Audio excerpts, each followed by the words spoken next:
Hey guys, Luke here and welcome back to the channel. Today we're going to be continuing our series on the Raspberry Pi.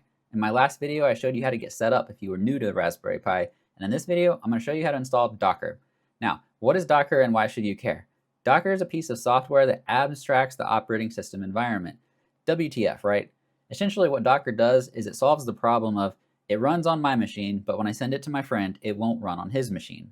Now, why might this be the case? Well, the most obvious reason might be I'm on a Mac and he's on a Windows PC. But what if we're using the same device, like in our case, the Raspberry Pi? Why might there be a conflict? Well, let's go to the whiteboard and I'll show you. All right, so let's go with the example that you and your friend both have the same computer. Let's pretend you have the same operating system too, just to make things simple.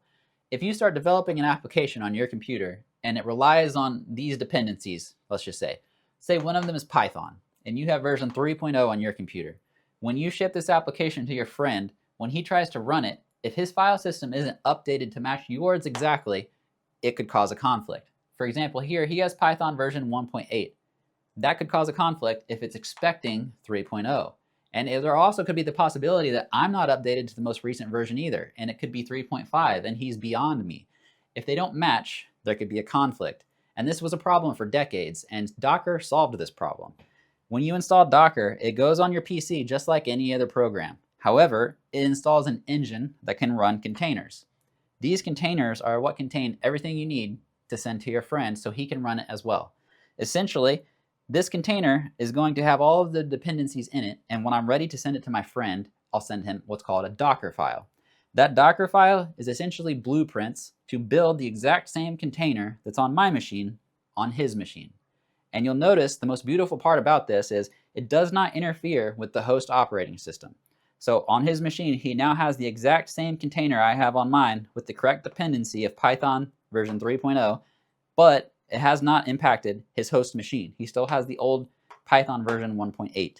And you can do this with as many containers as you want, and they can all have different Python versions. And you can see how powerful that could be. It's also extremely efficient, far more lightweight than, say, a virtual machine. And also, I think the best part about this is it makes managing things extremely easy. You can take all of your containers down at once. You can bring them all up at once. You can take particular containers down to work on them.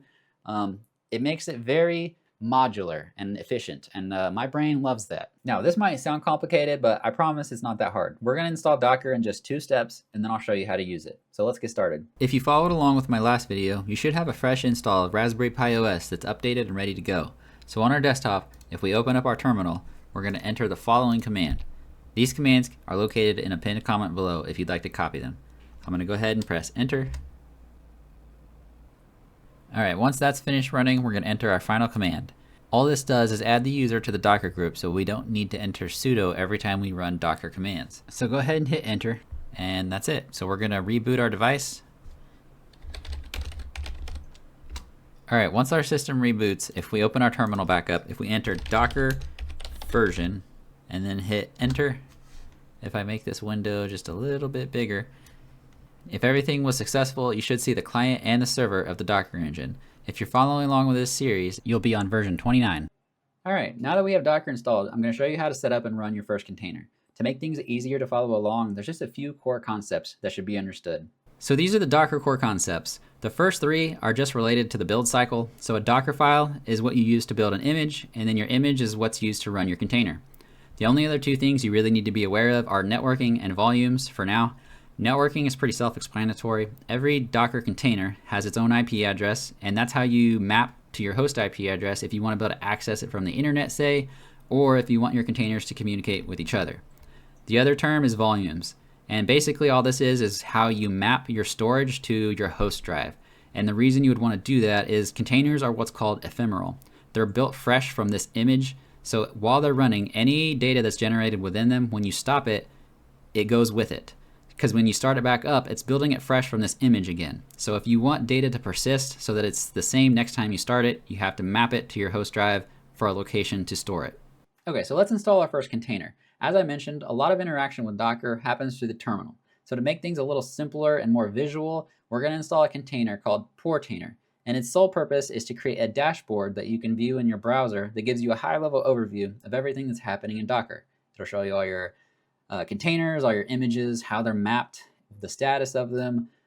It'll make it a little easier to view and understand what's happening in Docker. So we're going to install that now.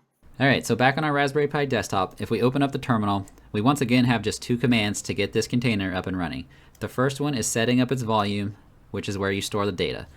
Again, these are in the pinned comment below if you'd like to copy them. So I'm going to go ahead and enter. So created a volume called Portainer data. And now I'm going to paste the command to run the container.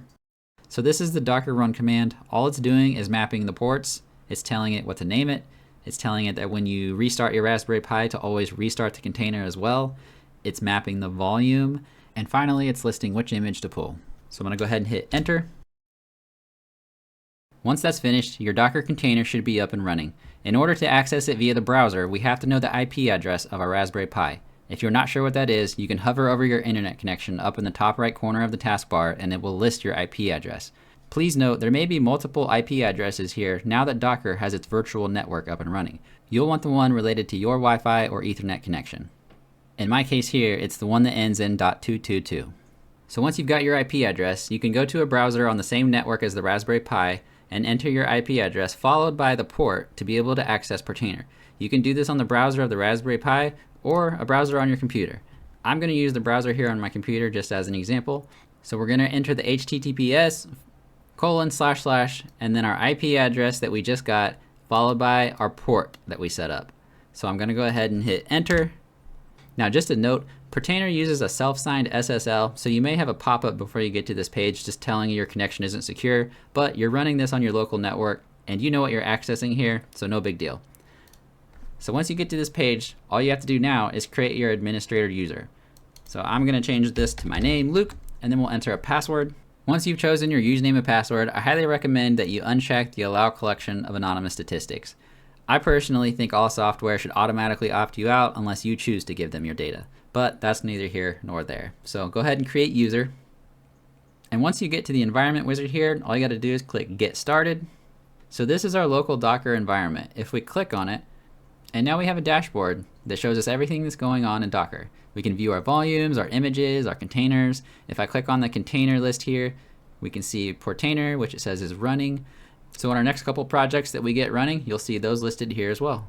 While you're waiting for next week's video, I would check out these tabs here just to familiarize yourself with Portainer and Docker a little more. And if you're interested, you can check out the documentation for Portainer at docs.portainer.com. This link will be in the pinned comment as well. This just gives you information such as how to set it up like we just did and all kinds of other information about how things work on it as well. And that's it. You now have Docker and Portainer running on your Raspberry Pi. You may have noticed we didn't use a Docker file to set up Portainer, and while that's totally possible, I wanted to show you the default way through the terminal first. Now that we've spent the last two videos getting set up, in the future videos I can basically give you the Docker files and simply explain what they do and how they work. Now we're ready for the fun stuff. Next week's video, I'm going to show you how to set up your own VPN server that you can use to access your home network from anywhere in the world. I'm going to follow that video up with how to set up your own personal cloud storage that you can also access from anywhere in the world via that VPN. If that's something that interests you, subscribe to the channel and I'll see you right here next week.